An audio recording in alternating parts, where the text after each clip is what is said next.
For me, the process is just really simple because I live in West Wicklow. I live just outside Hollywood.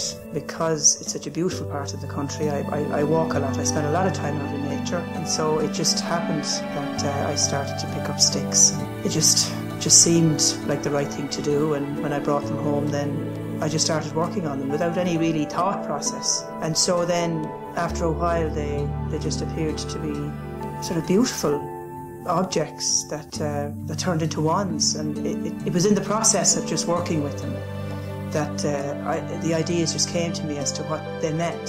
So for instance, the very first one, I knew even before I started that it was going to be for my friend. She's a very feminine, very beautiful woman, so the wand just turned into that. And so the same with the rest. You know, some of them are about fertility or creating projects. Some of them are about being grounded to the earth, so that the crystals maybe that go with them, or the pieces that are added, or the shapes that appear. Some of them are in like animal power, like foxes or horses. They just appeared in the making of it. It just seemed to just happen as to what they became without, as I say, any really thought process. And I believe because of that, they just turned into these just magical nature's wands. That was it, just so simple.